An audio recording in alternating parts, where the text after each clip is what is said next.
Welcome to the Dynasty Stock Market with bigz and Beery. I'm bigz. And I am Beery. And we are here to talk about some dynasty values and such.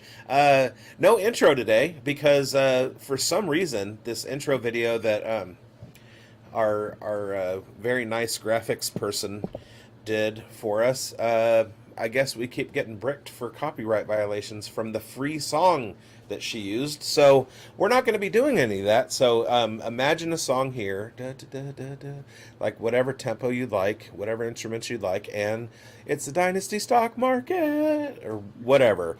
All right, let's get into some stuff. We're talking about players and things. We're actually going to lead off with there we go. Get the slides in order. We're going to lead off with my home league rookie draft results, which came across last Saturday, which I teased on the show last week. So it's a single quarterback league. It's only 10 teams. It's really competitive because with a league with that few owners, like it's really deep. So there are a couple teams who are like kind of at the top, and I am not one of them. So over the last couple years, I've been really like focused on acquiring draft picks and building the team up, and I got to a pretty good place. This year I had, I want to say 10 picks or something like that in the first two rounds. I went into it with my quarterbacks being Jordan Love, Aiden O'Connell, and Sam Howell. And I came out of it with my quarterbacks being Jordan Love, Dak Prescott, and Jaden Daniels. So I think I kind of improved my standing in that case. Going into the draft, I had the 102 and the 103, and I knew I wanted to come out of it with at least Brock Bowers and Malik Neighbors. And the night before the draft, I put together a trade. I traded Zay Flowers straight up for the 106. I knew the person who had the 4 and the 5, and I knew what she was going to be targeting in the draft. So with the 2, I took, of course, Malik Neighbors. With the 3, I took Jaden Daniels. And then the 4 and the 5 went, and Brock Bowers I took at 6. I then traded away the 10, which he used for Bo Nix, and wound up picking up. Oh no! I dropped back. Oh, that's terrible content. Anyway, I traded out of the 10, got another draft pick and Travis Etienne. I traded the 10 for Travis Etienne straight up. And he wound up taking Bo Nix. So I feel like Travis Etienne for Bo Nix, that's a no-brainer for me. Not that I would have used that 10 on Bo Nix, but he certainly did. So my running backs at this point are Breece Hall and Travis Etienne. I have Devontae Adams, Malik Neighbors, George Pickens, Rashid Shaheed, Jackson Smith, and Jigba at wide receiver, Joshua Palmer. I drafted Jalen McMillan and Luke McCaffrey. Spoiler alert, we will talk about those guys a little bit later. But all in all, I came out of that draft with Zamir White, Travis Etienne, Dak Prescott in trades, Jaden Daniels, Trey Benson, Blake Corum, Malik Neighbors, Luke McCaffrey, Brock Bowers, Kamani Vidal, Drake May, Jalen Wright, Jalen McMillan, and then it's IDP, so I grabbed Laiatu and Dallas Turner. And the Laiatu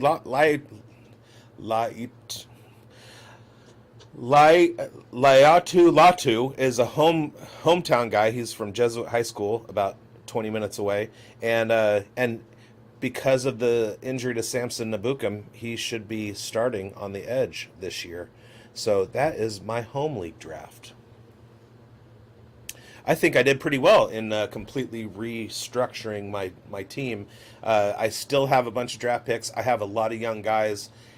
So I'm going to be competitive in the future. But I also adding Etienne and Zamir White to Breece Hall in the backfield, and some young wide receivers Dak Prescott and Jaden Daniels, I feel like I can be competitive this year as well. So, what do you think about that whole word salad there, Emerson? That was a mouthful, my friend. I really, it's a lot to take in. Yeah, I definitely, yeah. Overall impressions, though, I think you did pretty well. That was a nice trade. A couple nice trades there as well. Um, Zay Flowers for Brock Bowers is something I certainly would have done as well. And definitely Travis Etienne for but for Bo Nix or the 110, whoever you might have drafted there, that's good value as well. I misspoke. I got Zamir White for the 110. Travis Etienne came in a draft after where I started, or in a trade after the draft. That's a little. I mean, that's a little. That makes a little more sense. I was confused. That's a little bit more of a toss-up. Zamir White, that certainly could work out. I certainly don't like that trade quite as much as the Brock Bowers trade, but Zamir White certainly could have a lot of upside this year. More of somebody I would maybe send an early second for as opposed to 110. Yeah, and agree, but I needed to. I didn't know that Etienne trade was coming, and I wanted to get out of the draft with at least somebody that I knew was going to be a starting running back. And you don't believe in Alexander Madison? We'll talk about that in a second. All right, so intro video. We got another one, and let's talk about some market trends. All right, or let's do Stock Watch. How about we do Stock Watch? So I'm going to go first on this one because people aren't tired enough of my voice, so let's wear them down a little bit more. I'm going to talk about Dylan Laube. He's seen his value dip over the last 30 days by about 2%.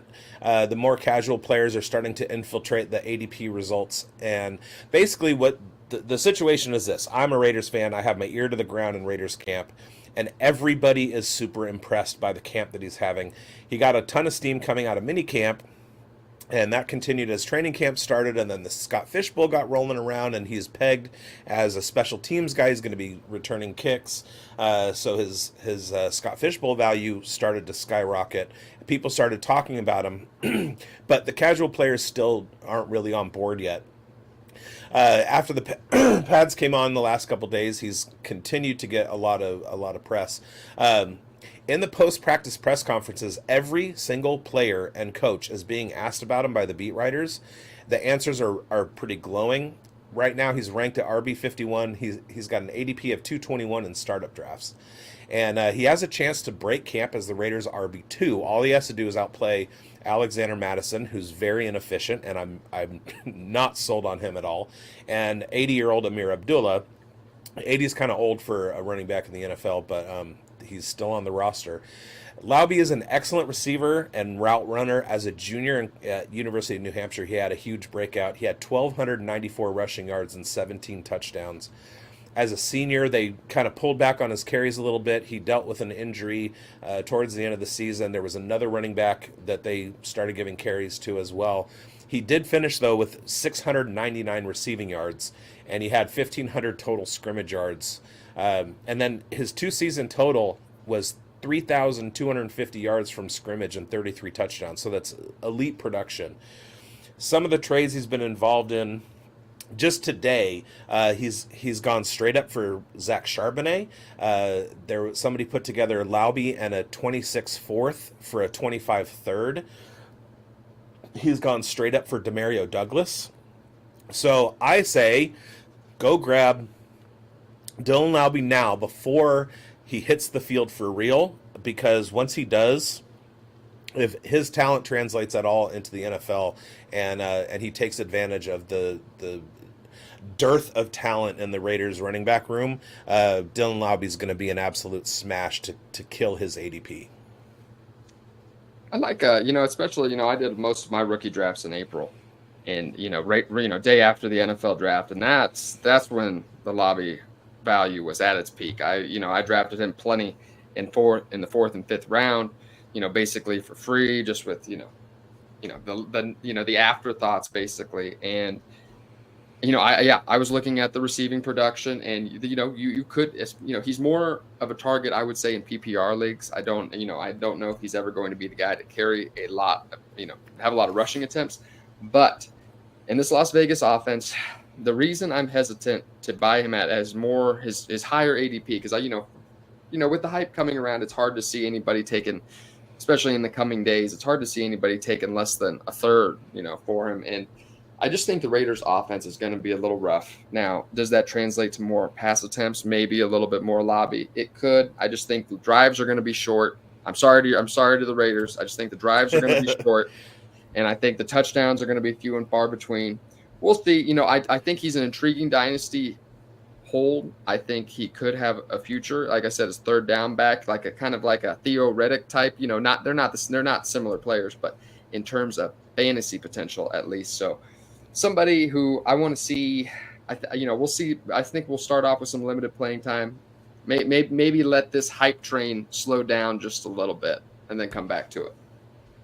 Yeah, I mean, just seeing kind of where he's at now, like you're talking about, you were taking him in the fourth round. Jamie's talking about giving up their 25 fifth for him. That's a good deal. I would certainly do that. Absolutely. So if you can get a deal like that, and also in startups, if he's his ADP is in the 220s, 221, certainly a good dart throw. I would have zero problem reaching for him at like 2 rounds higher. You know what I mean? I have a lot of faith in what he's going to be able to do, and a lot more faith in the Raiders offense than some Chiefs fan. You can tell the biases are coming in with the players that we're talking about, especially with that next player too. Christmas 2023, never forget. Okay. All right. So who's your stock watch? Let me guess. It's a Chief. Yep, I was just about to say this is like Skip Bayless on his morning show. It's all Cowboys. Well, here it's all Chiefs and Raiders. Xavier Worthy, my stock watch.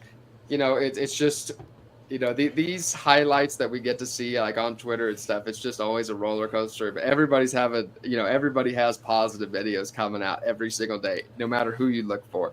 We're going to talk about him a little bit later too, but player profiler hated Keon Coleman has been getting a lot of hype the last couple of days. We'll dissect that a little bit, but Xavier Worthy, we saw him catch that touchdown pass from Patrick Mahomes. Patrick Mahomes rolling out to his left, throwing it on the run deep. That got us all excited. And then the video comes out today where they a cornerback from the Chiefs gives him a little tough coverage, gives him press, and just pushes him, but annihilates Xavier. He got obliterated. That 170-pound frame could be a problem for him, but. It'll be fun to see where he goes exactly, because as a Chief fan, I'm very interested. This guy was a 1,000-yard receiver as a rookie. Not as a rookie, as a freshman at Texas. He was good. He's a very good receiver. Now, what could hold him back ultimately is his size. He is the wide receiver 29 in Dynasty at the moment. I see that Dynasty ADP though. Just as we get a little bit closer to the season, unless we see, he's dealt with some injuries, had some hamstring issues, unless we see a serious injury, I just think that this hype train is going to keep continuing. I'm buying in on it. I think he's properly rated right now as the wide receiver 29. You look at the names ahead of him, the Deebo Samuels of the world, they deserve to be ahead of him. But, it's not like he's getting this kind of crazy Chiefs bump with Patrick Mahomes, because people are kind of, people are a little more hesitant after some of the busts, Sky Moore, McCole Hardman, the guys like that. So I'm excited about Xavier Worthy at the moment. I'm certainly, I'm just trying to buy pieces of this offense, and Xavier Worthy's set to be part of this offense for a long time. Yeah, well, because of maybe your counterpoint on my guy that I'm watching. I have a counterpoint. The only thing that worries me about Worthy, besides the size, and yeah, he got knocked around like a pinball. That video was absolutely incredible. But I don't see that happening that often. He's so quick with his feet. His footwork is good. He's going to be able to get off the line. What our defense is going to do that to him every single time off the line. I don't think that would be an efficient way to defend against the Chiefs, to take 2 guys and focus on knocking Xavier Worthy to the ground. My problem is the fact that Travis Kelce is the number 1 target for Patrick Mahomes. Rashee Rice is not likely going to get suspended this year, and he has the faith of Patrick Mahomes and the coaching staff. and then Hollywood Brown coming over. It is a pretty crowded room. Um, I'm not. I don't have any problem with.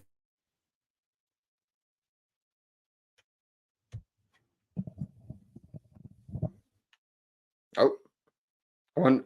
Well, we'll find out in just a minute if it's him or I that is having a little bit of mic issues. Oh, it's him, so he's coming back. But he was giving me a counterpoint on Xavier Worthy. I gotta say, I it's I agree. I get the short term upside concern. Rashi Rice, Travis Kelsey, Marquise Brown. Marquise Brown, as we know, though, struggles to stay on the field. Marquise Brown is on a 1-year deal. Travis Kelsey is 35.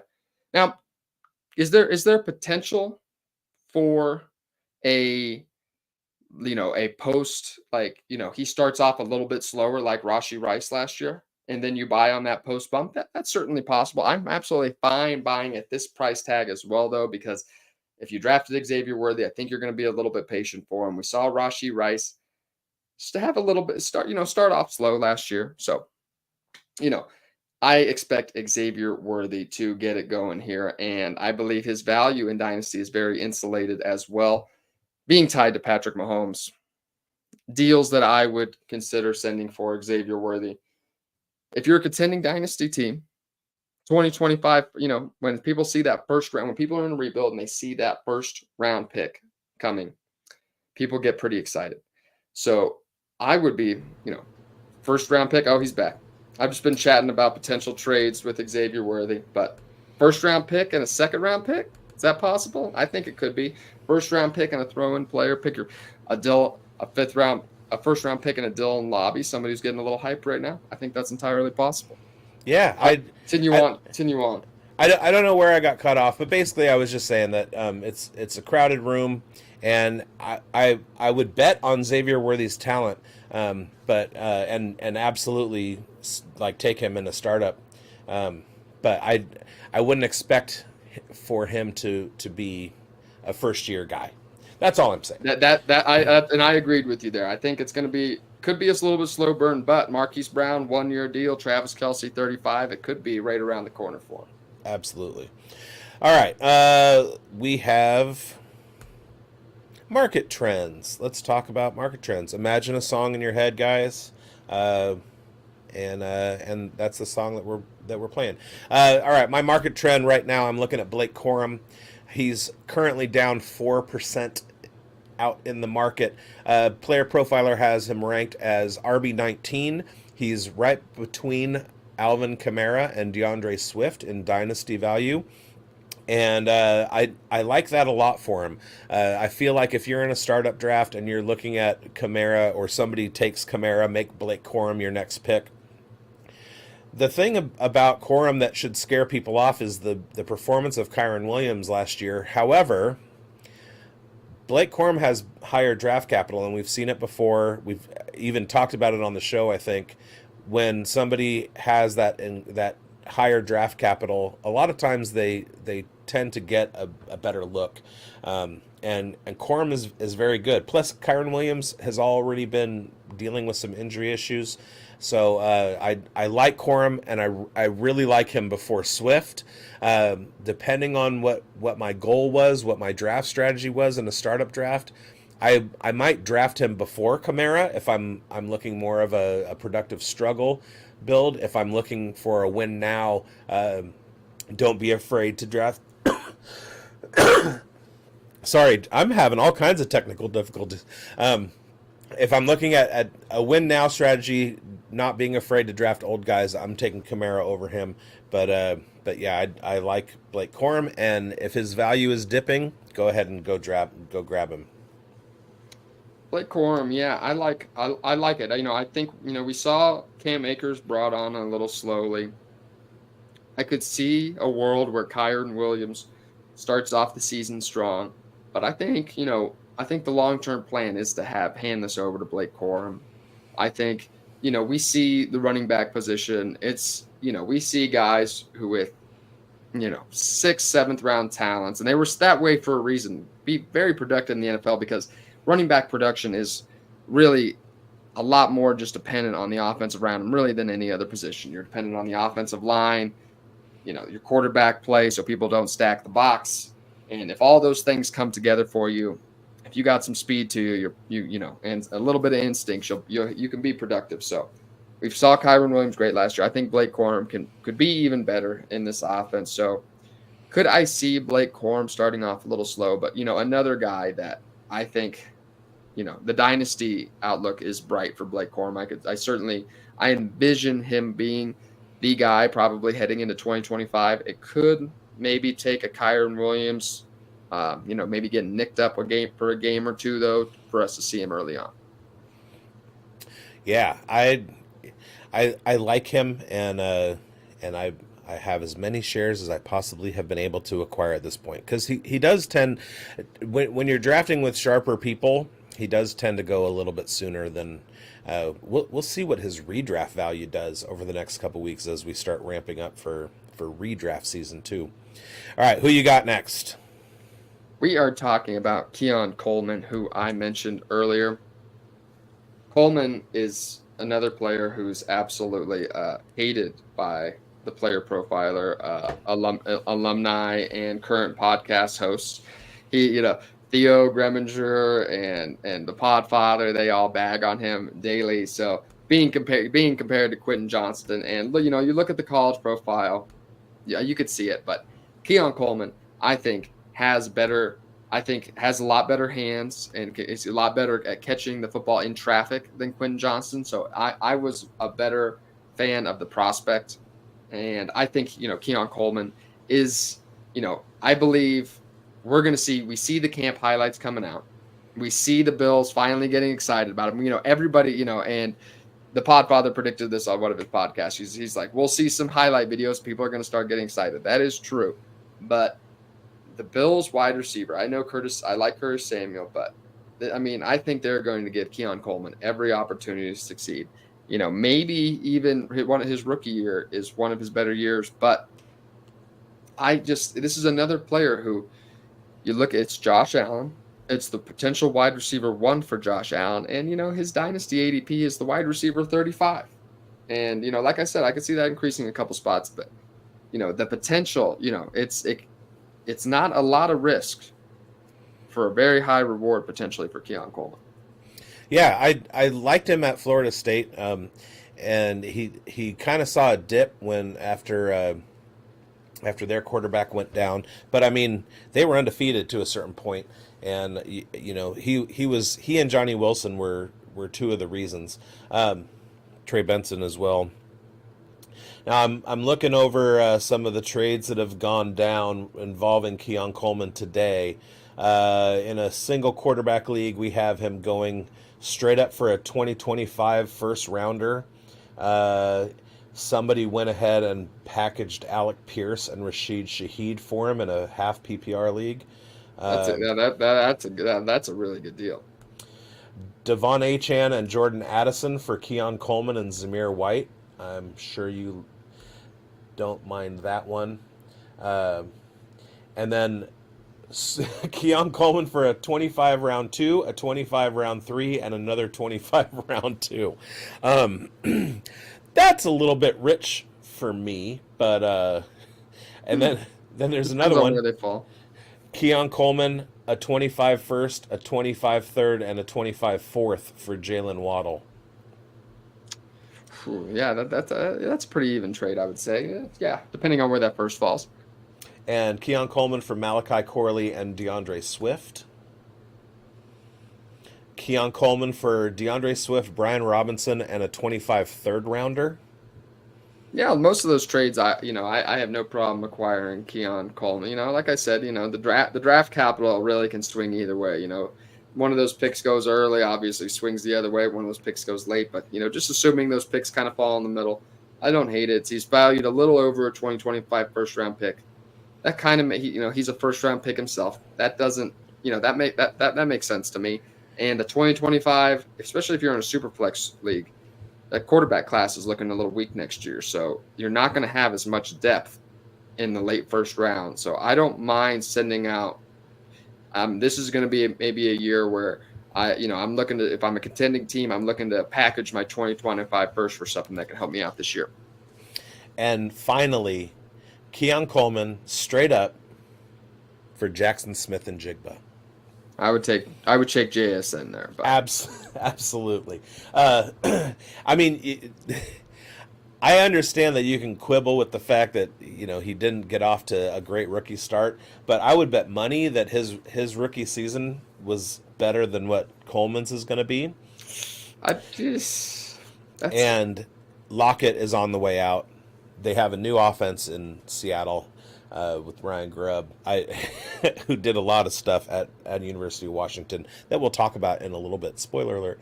But I would smash JSN for Keon Coleman. Absolutely. In fact, it makes me upset now that I haven't drafted Keon Coleman enough so that I could start going around and getting all my JSN shares in order. All right. Moving on to the next one, I have to talk about. Let's talk about Trey Benson for a second. All right. His value is down 3% over the last 30 days. Player Profiler has him as RB14. That's a little bit rich for me right now. With James Conner there, everybody is going to say, well, James Conner is going to get hurt. Probably true. But right now, the camp hype that's coming out is that Benson's actually being outplayed by Amari DiMercato. It's hard when you are looking at backfields because sometimes you have a player that has the coach's faith and trust. And I love the Cardinals' offensive coordinator. He's an excellent schemer, but if he really thinks that DiMercato should be the RB2 behind James Conner and wait on Benson for either a Conner injury or give him some more time with the playbook, it doesn't look too good right now. So his value being down right now, I think it makes a little bit of sense. But again, we're talking about a situation where a lot of us who play in a lot of leagues, we have been higher on rookies throughout the spring and early summer just because our noses are in their analytics and their game tape and what have you. And now that more casual players are starting to kind of enter, ADPs on some of those rookie guys are going to start sliding, and that's when it's time to buy. The Dynasty running back, you mentioned he's RB14 in Dynasty. That I always harp on it on this show that, especially since this is a stock show, like if your fantasy team's a stock, you want to keep your money, like the majority of your money that's in those stocks, in the wide receiver position, quarterback if it's super flex, tight, talented tight end, pretty safe too. The big tight ends over the years, and then we got a few even more over the last couple of years, Sam Laporta and guys like Dalton Kincaid, Trey McBride. But the running back position is just something that, you have the top three, the only multi-year running back dynasty assets are Bijan Robinson, Breece Hall, and Jahmyr Gibbs. If a rebuilding team could hold on to those running backs, if you have anybody else, if you can sell them for a current asset, that's probably a good idea, because it's just you'll see this. Trey Benson could be the RB3 for the Arizona Cardinals this year. He's the RB14 in Dynasty. So, it's any running back is always a risky pick, high risk, high reward. But Trey Benson, it's hard to see what's. James Conner gets banged up quite a bit. I think we're going to see some Trey Benson this year, but it's certainly going to be. I have a lot more faith Blake Corum is going to mix in, in the first few weeks. He's not going to, I don't know if he's going to, I don't think he's going to overtake Kyron Williams in the first few weeks, but we're going to see some Blake Corum. I don't know if we'll see Trey Benson even early on in the season. Yeah, I like his profile once he has the job, but he's got to earn that. We got Jamie checking in with a question. Jamie is on the clock. Ooh, Third wide receiver: Godwin, Higgins, McLaurin, or Kirk. In Dynasty, it had, in my opinion, not Dynasty. Okay. I think, that's McLaurin for me. I'm on McLaurin this year. I've been talking about him. I think he's set up to have a really big year with Jaden Daniels. I think he's a top 15 wide receiver. I like Terry McLaurin a lot. I'm gonna go and just completely subvert this, and I don't think you can miss with any of those. McLaurin and Kirk are wide receiver ones in their wide receiver room. That carries a little bit more weight. Higgins, we know that he deals with injuries quite a bit. As an owner that got off of him, it was much less frustrating not to own him than it was to own him.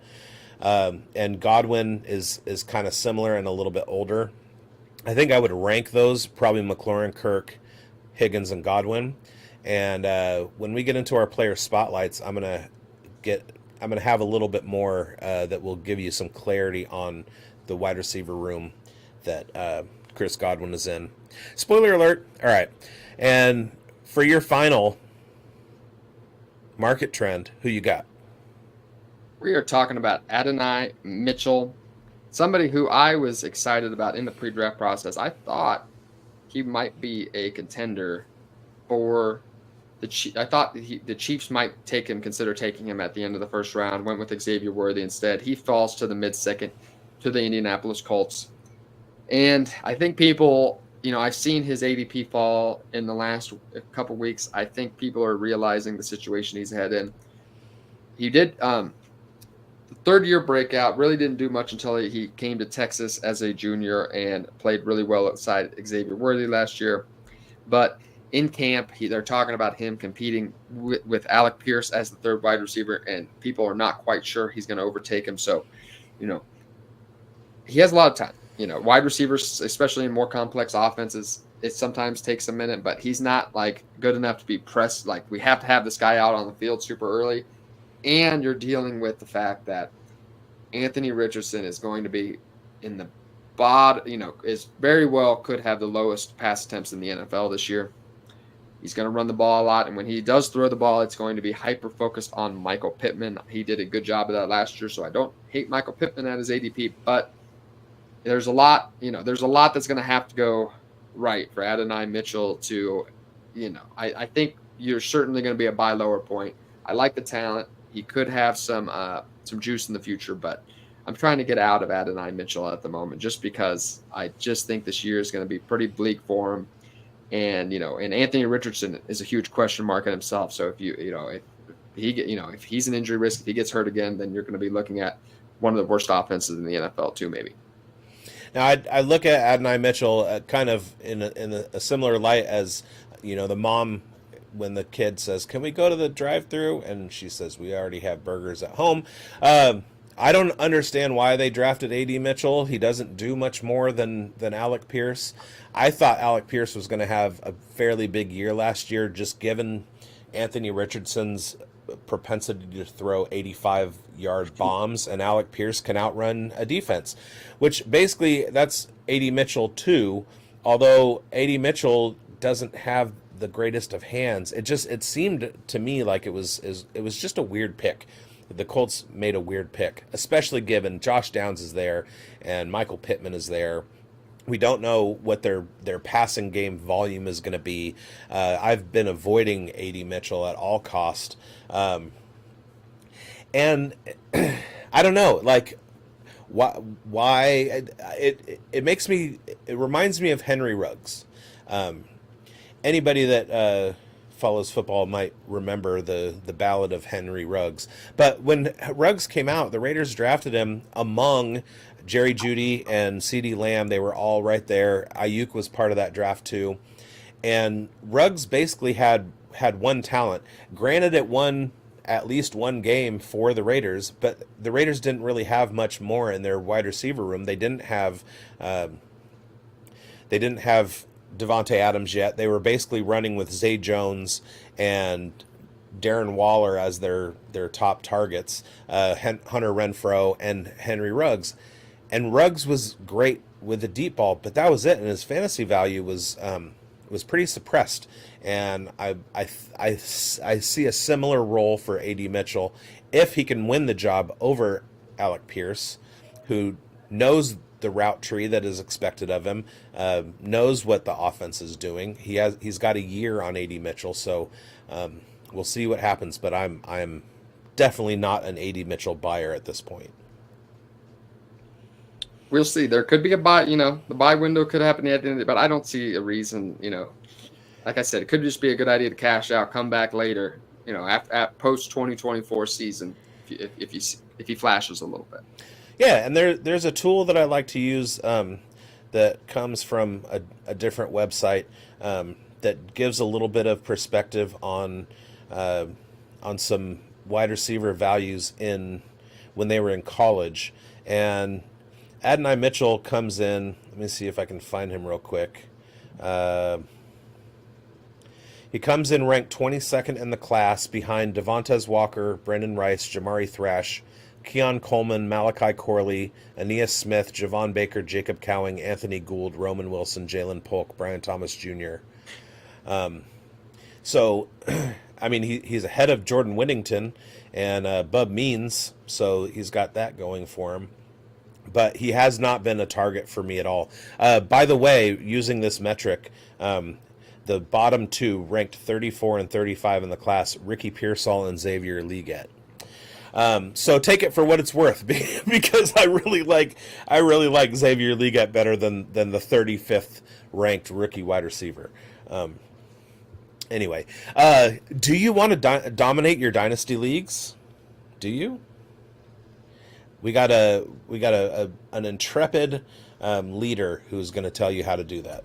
Now, I know many of you are looking for a secret weapon for your Dynasty League, and I have it. It's called the Dynasty Dominator app. You go to the App Store, go to Google Play. It's right there. It's $5 to download, and then every year it's $5 to load the next incoming class of rookies. You can add Superflex, add tight end premium. It's incredible because it allows you to look up players. It allows you to vote on whether a player is a buy, hold, or sell, and then see the market sentiment on that player. And you can compare their lifetime value rating from Player Profiler to their Dynasty ADP at the FFPC, all in the price lookup tool. And beyond that, we have a trade analyzer, so you'll never lose another Dynasty trade again. And in our settings, you can set this is a win now team, this is a rebuilding team, and then we let you compare players. Look at their metrics side by side, prospect metrics, NFL metrics. It's all there. It's $5 in the App Store. There's some add-ons for Superflex and to buy the upcoming rookie class. Every year, you're going to spend $5 on this thing, and it's going to be well worth it. I love the Podfather flair. Let's go. All right, we got Jamie checking in one more time regarding A.D. Mitchell. 0 shares in 25 Dynasty Leagues and over 100 best balls. I'm not in as many best ball leagues, but I run in the 30-ish area in over on Sleeper, and I also have 0 A.D. Mitchell. So if that doesn't tell you what the market is, that Jamie and I are totally out on him, I don't know what does. All right. And yeah, so if you're watching this show, go ahead and shoot a question to us in the comments, because as soon as we finish up this next segment, we're going to open it up for questions, and we'll give some answers. So go ahead and light up that comment section. All right, we're going to move on to our player spotlights. We each are making a flag plant, and we are fading a player. We'll start with the flag plants. And my first flag plant I wrote about today over on Player Profiler News, and that is Jalen McMillan. You can go read my blurb, but basically, similar to the camp hype that Dylan Laube is getting, Jalen McMillan is absolutely getting steamed up by the Tampa Bay press and the players around him. Baker Mayfield came out and said he's legit, he's a stud. My background with Jalen McMillan goes back a couple years. One of the first assignments that I had as a content creator, as a fantasy writer, was to write basically a versus article, Rome Odunze versus Jalen McMillan. This was coming off of a 2022 season in which Jalen McMillan led the Washington Huskies in receiving yards and touchdowns. That is in a wide receiver room with Rome Odunze, who just went as the 9th pick to the Bears, and Jalen Polk, who was a second rounder to the Patriots. And a funny thing happened on the way to superstardom at University of Washington. Jalen McMillan got hurt for his 2023 season. And absolutely to my benefit, Jalen McMillan fell down every draft board, including the NFL, and all of your fantasy drafting He has become an absolute steal at his ADP. He's a trade target. I just drafted him as the 403 in my home league rookie draft. The guy is an absolute beast. He played about 70% of his time in Washington. He played out of the slot. They've just moved Chris Godwin back to the slot, which is his natural position.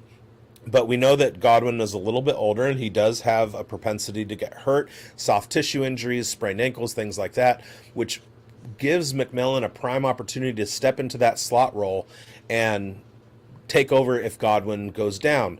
The thing is that he also plays X and Y. He can play split out. He can play on the sideline. The kind of things that Baker Mayfield has been talking about are the way that McMillan catches the ball. He's very aggressive with his hands. He catches the ball away from his body. He is really, really good at high pointing. He's only 6'1", but he gets up and he catches the ball above the defensive backs. He and Baker Mayfield are developing a pretty great rapport. Right now, he's listed on our lads as the wide receiver 4 on the Tampa Bay Buccaneers. However, wide receiver 3 in that listing is Trey Palmer, and there's not a reason in this world why Jalen McMillan can't outplay Trey Palmer and be the 3rd wide receiver in 3 wide receiver sets for the Tampa Bay Buccaneers. So whatever it takes, make sure that Jalen McMillan is on your dynasty rosters, because at some point, especially given the fact that Mike Evans is a 10-year guy and Chris Godwin gets injured some of the time, there's a possibility that sooner rather than later Jalen McMillan is going to be the wide receiver 1 in Tampa Bay, and I am ready for it. I've already got him in my baskets. You know, a lot of the time, sometimes I'm always a little nervous. I feel like there's a lot of hype around every young player, every rookie this year. But, you know, the hype around him kind of reminds me of Terry McLaurin a little bit, in the sense that, man, these people just were raving about this guy right off the bat, and they just keep raving about him. So, you know, sometimes sometimes you can hear about these guys in camp, and those are the 3rd and 4th round wide receivers that, you know, really just take off. My only hesitation is, I do think it could take an injury, because, I mean, Chris Godwin gets hurt, but he's still he has not gotten on the same page as Baker Mayfield, but he is a very, very good receiver. Mike Evans, a great receiver who has a 2-year, you know, just signed a big 2-year deal. You know, I do think that this offense is going to pass the ball enough. Rashad White in the passing game too. I think it could be a little thin for him. I think he could have some flex value in PPR leagues this year, you know, get that, you know, 5-6 catches for 40 or 50 yards. I think you could see that stat line a lot of weeks. I do think he'll step into that kind of that 3rd wide receiver role, whether he's lining up on the, you know, the inside or outside, depending on where Godwin's at. But I one other player, I know I've said it a few times podcast, I like the long-term aspect, but just be okay with him just being okay in the first few, you know, in the first half of the season or so. Yeah, and I think we should always temper our expectations of rookie wide receivers. There were stats that came out a couple weeks ago that were talking about basically like what percentage of rookie wide receivers hit certain stat criteria or stat metrics, and about 600 yards is the average for good. 600 to 800 yards is the average for good rookie wide receivers. So sometimes we get a wide receiver with enough hype, like Marvin Harrison Jr. or Malik Neighbors in this class, Jordan Addison and Jackson Smith and Jigba last year, where kind of in our heads 10 touchdowns and 1,200 yards is their floor, and the reality is that less than 70% of rookie wide receivers actually hit those numbers. So to expect that that's going to happen, especially with somebody who doesn't have the 2nd round draft capital or whatever, is not something that, it's not for win now. But at some point, Jalen McMillan is going to be an absolute stud on your roster. If you've got taxi squad space, like, I mean, I would absolutely, he fell to me at 403 in my home league draft, but if when I'm drafting with better players, guys who are more like dialed in, I'm taking them in the 3rd round every single time. All right, let's get to your guy, another guy that I drafted in my home league draft. So if you were here to hear all of that word salad, then you'll know who's your guy. Luke McCaffrey, just a guy that I was targeting a lot in my rookie drafts in April because that was a guy you get in the 5th round even, but getting a lot of steam as the potential wide receiver 3 in an ascending Washington offense. I think it's going to be a lot better with Jaden Daniels at the helm. They're going to stay on the field longer, more touchdowns. And Luke McCaffrey is, it's somebody that the talent will get you very far in the NFL, but Luke McCaffrey does kind of, he is I don't mean to use the stereotypical term here, but he is a grinder into the truest sense of the word. And he, he's one of those guys, Jim Rats doesn't get at it, and I think those are the type of players, especially at the very end of your drafts, those are the type of players you're looking for here.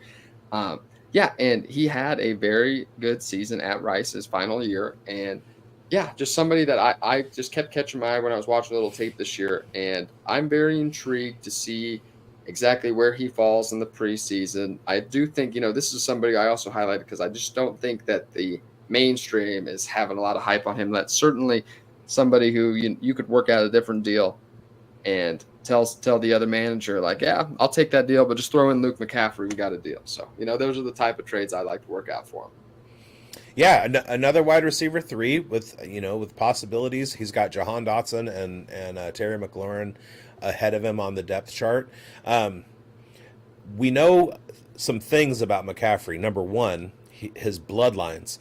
His dad, Ed, won 2 Super Bowls. That's not too shabby. Number 2, his brother is the consensus RB1 every year. That's Christian McCaffrey. And Luke McCaffrey is more athletic than Christian McCaffrey. If you watched any of the combine, one of the things that was really, really highlighted, Daniel Jeremiah was comping McCaffrey to Garrett Wilson. I mean, draft capital means a whole lot, but as far as athleticism and size and everything are concerned, McCaffrey's right there with Garrett Wilson. On top of that, he's a recent convert to the wide receiver position. He started out his college career as a quarterback and converted to wide receiver. So he hasn't been playing for very long. So as he learns a position, as he gets better, he's just going to show out. So if you have a brother who's the best running back in all of football, things could be on the horizon for McCaffrey. So I love that spotlight. I'm high on him. Who do we got next as your potential fade? All right, my fade, Troy Franklin. I'm not big on Franklin, and I'll tell you why. Number one, he's got a rookie quarterback. He's playing with Bo Nix.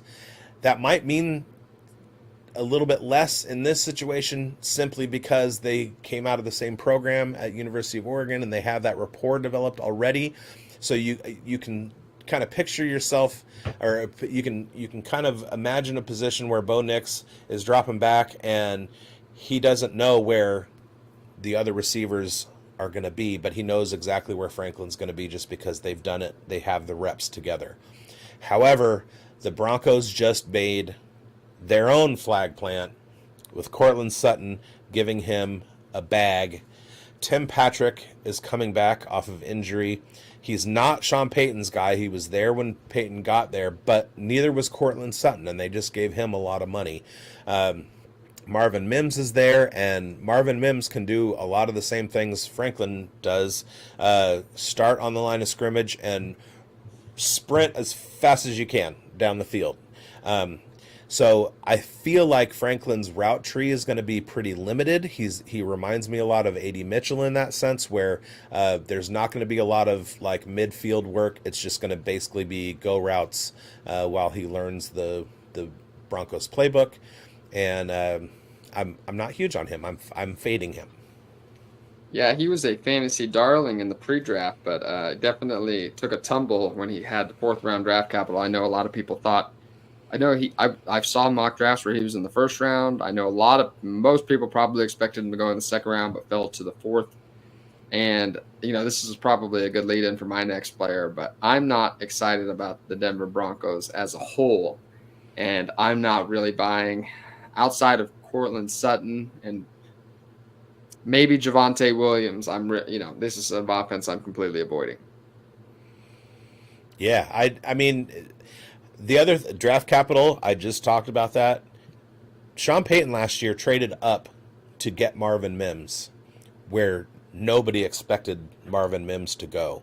So he really likes Marvin Mims. Marvin Mims is going to get a chance. There was not a chemistry issue, but there was a kind of an issue with Marvin Mims' gameplay as it correlated to Russell Wilson's gameplay, and I don't think that they were in sync there. But Bo Nix is a very good dump-off passer. I feel like he's going to be able to find Mims in a lot of short situations. Mims' average depth of target was absolutely horrendous last year. He catches the ball near the line of scrimmage most of the time, even though he does have the opportunity. He has the speed to get downfield. But the way that Sean Payton used him was closer to the line of scrimmage, and that fits Bo Nix' style more than what Troy Franklin does. So, yeah, I'm out on Franklin. All right, who's your fade?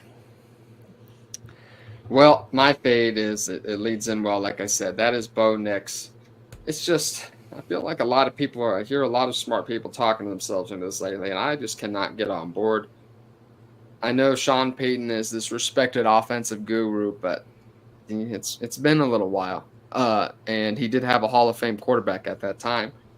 I think Two Hall of Fame quarterbacks. You're right. So it's really difficult for me to get behind this offense. Bo Nix was the sixth quarterback taken in the draft. I mean, the odds. Not every quarterback is saying this was a stacked draft class. The sixth quarterback is sometimes taken in the third round, so it's not apples and oranges. But it's the sixth or the sixth quarterback taken is like a disastrous percentage of hitting. So it's just I do not understand what the Broncos were doing. I don't think they were ready for the quarterback yet. If this was next year, you're building out the team a little bit more. I understand maybe taking the quarterback, but Bo Nix is not going to be a force multiplier. He's this is a quarterback who, in my opinion, it's just a lot going against him. He's not a force multiplier. We've probably seen the best, kind of the finished product. He's an older prospect, and just this profile never works out in the NFL. I think the offense is going to be bad. And, this is a situation where I think the offense is bad. And I think in a year, I think Sean Payton could be out of the job, or, Sean Payton could decide he's going to go do something else after three frustrating. It's hard to see that. But after 3 frustrating years, the Broncos fan base is going to be pretty upset. So it's just hard for me to get behind him at his ADP, even at 110. That kind of feels like a low risk, but Bo Nix is I just don't see this working out in Denver. I don't understand. I don't understand what the Broncos did. If you have the 112, why would you take a quarterback, especially after 5 went off the board already? It just doesn't make any sense whatsoever. Was it 4? Was he the 5th quarterback? I would have rather waited. Sixth quarterback taken. 6th quarterback. I would have waited and taken Jordan Travis in the 2nd round. But it's not, like you said, he's not a force multiplier. He's not going to do anything to help your team's standing. And so you're basically wasting a 1st-round draft pick to do what? Go next year and get another 1st-round quarterback who might be better than Nix. I just I don't get what they were doing. Just roll with Jarrett Stidham and Zach Wilson for a little while, and maybe get an offensive lineman or somebody that can help in the defensive secondary. Get one of the cornerbacks and put him alongside their absolute stud, who Devontae Adams likes to toast. They're taking Shedeur Sanders in the top 5 next year. They'll feel pretty silly, right? Or Carson Beck, or I don't. It's baffling. All right, so those are our flag plants and fades. All right. I asked everybody watching to send us some questions. Nobody did, so no question and answer this week. We will get there. We will develop the audience size to do that. You know, we're a work in progress. Thank you so much for coming on with me today, Emerson. Really appreciate it. And everybody else out there, we will see you next week. 3 o'clock or 6 o'clock, depending on where you're at. Could be 5, could be 4. And we will see you next week. And anything you want to tell everybody? You know, I just I think, you know, I could get yelled at because I think you know, they released the tweet today, so I think I can talk about it a little bit, but definitely check out the Fast Draft app that the player profiler, Matt Kelly, Billy Muzio, these guys have been working on this for like 2 years now, and I think this is going to be a game-changing fantasy app. You know, I think this is going to be as big as, if not bigger than Underdog in the future. So, you know, it's unique. It's very unique. You can get drafts done very quickly, and they have a you know, I'll let you, you know, you'll dive into it. I'm not going to dive into everything, but you're going to be able to draft a lot of teams very quickly on this app. So keep an eye out for the Fast Draft app. It's going to be a lot of fun. Yeah, it's called Fast Draft for a reason. Imagine you're in a draft room and everybody is on auto pick, except for you're in there with one more person. And the pick timer is 20 seconds. Boom. I mean, you're done in a few minutes. It's so good. We've been beta testing it for the entire summer and part of the spring. And it's absolutely a blast to be in those draft rooms. There's a bunch of different games that you play. There's all kinds of it's all money leagues. It's super, super cool. Essentially what it is you can create your player rankings and then you get batched with 10 other guys and thrown into draft rooms. And if, you know, obviously like your picks are different than other people's, then you start to tend to get your players. And then the two guys who are in the draft room, they're going against everybody else's player rankings, not a static default ADP like you have in Sleeper if somebody is off the clock and it auto picks. It's all against players and how they have their rankings set. It's absolutely phenomenal. So yeah, look in your app store for Fast Draft. And don't get discouraged if you can't subscribe right away. They're launching, but still going through a few of the growing pains. So it should be rocking and rolling pretty quick. Other than that, you can find Emerson at Dynasty_analyst. Is that right? Yep. Dynasty_analyst on Twitter. I'm at BigBonedFFB. Find the Player Profiler News Archive at playerprofiler.com/news. And, you know, you're already here and everything, so just keep following us, like and subscribe and all that stuff. And we will see you guys next week. Oh, wait. Is that a question? Nope. Just great Jamie just thanking us for our time today. Thank you every week, Jamie. Take it easy. Yep. All right, bye-bye. Hey, I want to thank you for being part of this broadcast. If you have any thoughts on it, leave a comment. If you enjoyed it, make sure you leave a like. And if you want to see more shows on the Player Profiler channel, subscribe to it. That's how we know you want more.